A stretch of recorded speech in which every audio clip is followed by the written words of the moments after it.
ઢીંચક collection સિદ્ધિ માતાના મંદિરે આ છે મંદિર. ચલો so hello family, welcome to my YouTube channel. મારા બ્લોગની અંદર તમારું સ્વાગત છે. અને આજે અમે જઈ રહ્યા છીએ રાજપીપળા. તો મન થઈ ગયું કે બ્લોગ બનાવી દઈએ. અમે જોઈ શકો છો આ મારા વિજયભાઈ વાત કરી રહ્યા છે. આ છે ગઈ આ રોડનો નજારો. ગાઈસ અમે ગયા છે પાટણમાંથી.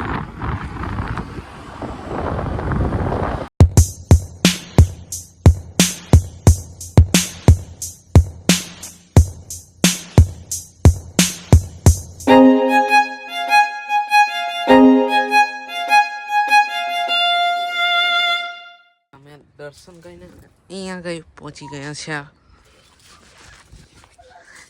આ નજારો એક અલગ જ નજારો છે યાર. અંબે માતાનું મંદિર છે. અહીંયાથી સરદાર પટેલનું સ્ટેચ્યુ તો નથી દેખાતું. આ બાજુ આ નજારો કઈ અલગ છે. તો બન્યા રહો બ્લોગમાં. આગળ તમને બતાવું મેં અને બાજુ નજારો કઈ આવો છે.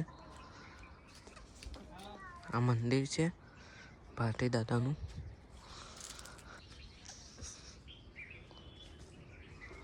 આ મંદિર છે આપણા ભારતી દાદાનું, ભાદરવા દેવ. અને અહીંયાનો નજારો કંઈક આ ટાઈપનો છે.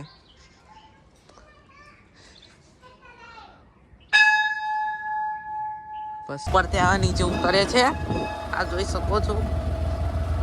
हम कहाँ फंस गए थे यार. इस जंगल से कैसे निकलना है चलो आपको मैं बताता हाँ चलो आपको मैं बताता हूँ.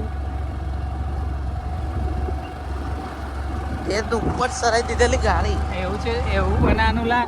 इस जंगल से कैसे चलो, खाने में दिक्कत हो जाएगी इसलिए मैं थोड़ा लेग पीस खा लेता हूँ. ये क्या बोल रहा है भाई मेहुल भाई. બધી દુકાનો કેટલી એવી બનાવેલી છે જોઈ શકો છો તમે. આ મેં બનાવવા આવેલો.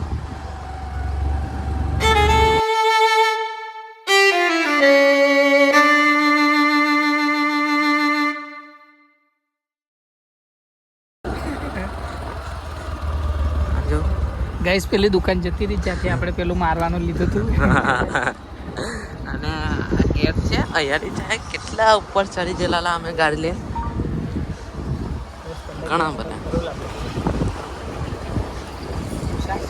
આપણને કોઈ ઓળખતો નહીં એટલે ને તો આપણને બધા ગાડી રોકીને ઉઠે એક સેલ્ફી લઈ લે. સેલ્ફી હે ને क्या करे बॉस, आना पड़ा पब्लिक की डिमांड थी. અને હવે જઈ રહ્યા છે રાજપીપળા. તો બન્યા રહો વ્લોગમાં. રાજપીપળા જઈને તમને બતાવું.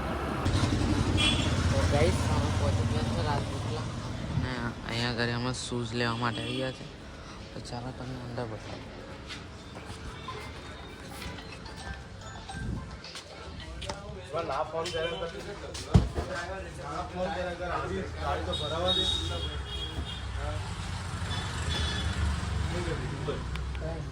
હમણાં રાજપીપળામાં ફર્યા છે. તો ચાલો ગાઈસ આ જઈએ છીએ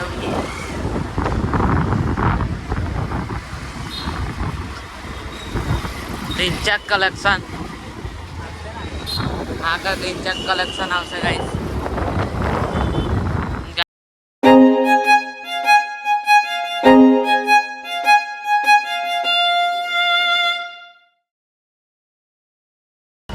જઈ રહ્યા છે ને આવી ગયું ઢીંચક કલેક્શન. હા છે ઢીંચક કલેક્શન. હા આવી ગયા છે સિદ્ધિ માતાના મંદિરે. આ છે મંદિર. ચાલો અંદર જઈને બતાવું તમને. ગયા છે માતાજીના મંદિરે. આવું કહી શકે ખારા એ ઘરી કારો એવું લખેલું છે. તો અમે અહીંયા આવે ખાડા કાઢી નાખીએ છીએ.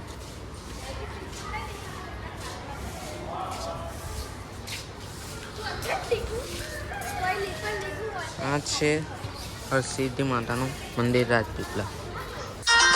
ઘરે શોપિંગ કરી લીધી છે. તમે જોઈ શકો આટલું કઈ શોપિંગ કરેલું છે, જે બધું લેવાનું છે આ જોઈ શકો છો તમે. અહીંયા ગાડી કેટલું બધું ભરેલું છે, પેન્ટ. અહીંયાથી ઉપર જવાનું, ઉપર બી બહુ જ છે માલ. ત્યાંનું પંચર પડી ગયેલું છે, અહીંયા ગાડી પડવા કરતા હતા. આ દેવલિયા ચોકડી છે. મળીએ નેક્સ્ટ બ્લોગમાં.